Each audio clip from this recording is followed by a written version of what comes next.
All right, something is making the biggest players on Wall Street, well, let's just say very nervous. We're talking about the absolute bedrock of the financial world, and you know what? It's starting to show some serious cracks. So let's get right into it. Yeah, because something absolutely wild just went down.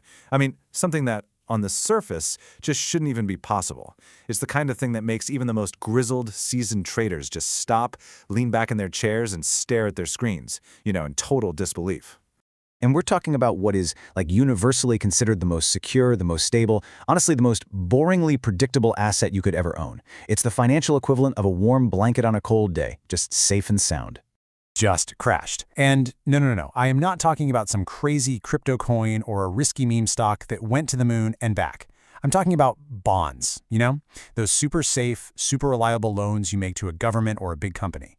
It's literally the investment your grandma loves more than her afternoon tea and naps. So what on earth is going on here? Okay, let's break this down. See, bonds are supposed to be the seatbelt of your investment portfolio, right? They're the thing that's there to keep you safe and sound when the stock market gets all wild and bumpy. No drama, no crazy roller coasters, just calm, predictable money. So you can imagine, when that seatbelt suddenly snaps, investors don't just get a little worried, they run. Because the question that starts echoing through every single trading floor is, well, it's a terrifying one. If this can fall, if the safest thing in the entire world isn't safe anymore, then what is? Okay, so to really get our heads around what's happening, let's start with a super simple analogy. This is going to help us get to the core of why a bond's value isn't always, fixed in stone. So here's the basic problem in a nutshell. Imagine you bought a bond a little while ago, and it pays you 5% interest. Sounds pretty good, right? You're happy. But then all of a sudden, new bonds hit the market, and these new guys are paying 8%. Instantly, your 5% bond looks like last year's smartphone. I mean, it still works fine, but come on. Who wants the old model when the new hotness is right there with a better camera? To even have a chance of selling your old bond, its price has to drop. It just has to. And that right there, that's the first little crack in the foundation. It's a simple case of supply and demand.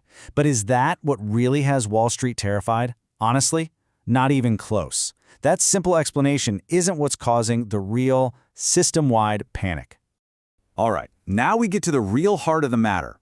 This goes way beyond just your bond versus some new bond on the block. We're talking about a powerful, completely unavoidable force that governs the entire bond market. It's like a law of physics for finance. It all comes down to something called the iron law of bonds. Think of it like a giant seesaw. On one end, you have interest rates set by central banks, and on the other, you have the price of existing bonds. When central banks raise interest rates to fight off inflation, that side of the seesaw goes up. And what happens to the other side? It has to go down. As rates rise, existing bond prices fall. It's not a maybe, it's not a possibility, it's a certainty. And this is the real key. Look, when central banks raise rates slowly, nice and predictable, bond prices can adjust gently. It's all very orderly. But when they have to slam on the brakes and hike rates aggressively and fast, well, bond prices don't just fall, they drop. They absolutely plummet. And that, right there, is the exact moment when the folks managing trillions of dollars start looking at each other and whispering, uh-oh. Okay, so old bonds lose value and interest rates shoot up. We get that. But why does this cause a full-blown systemic panic? I mean, why does it shake the entire financial system to its very core? Well, the answer lies in a simple question. Who actually owns all of these bonds?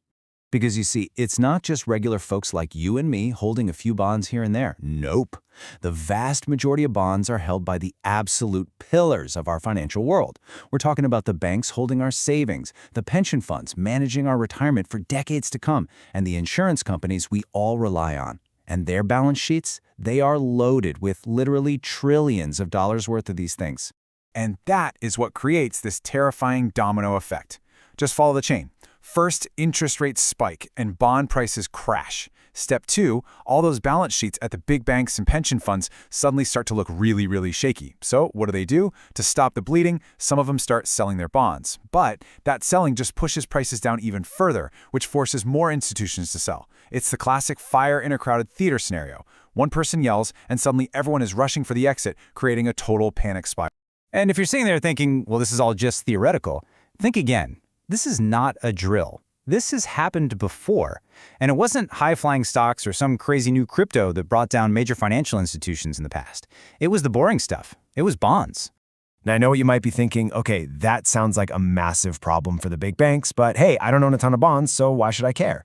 Well, the truth is, when the bond market starts to shake, those tremors are felt absolutely everywhere.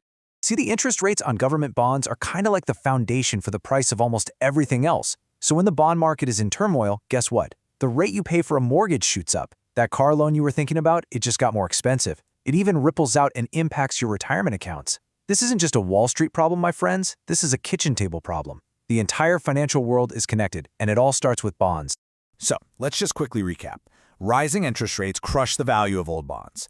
That panics the huge institutions that hold trillions of them, which kicks off a ripple effect that touches every single one of our wallets. But that leads us to the real cliffhanger, the one question that keeps strategists up at night. For decades, the simple rule was this: when stocks fall, safe haven bonds go up. They balance each other out. But what happens when that fundamental rule just breaks? What happens when bonds crash and stocks fall at the very same time? Well, that's when things can get very, very interesting.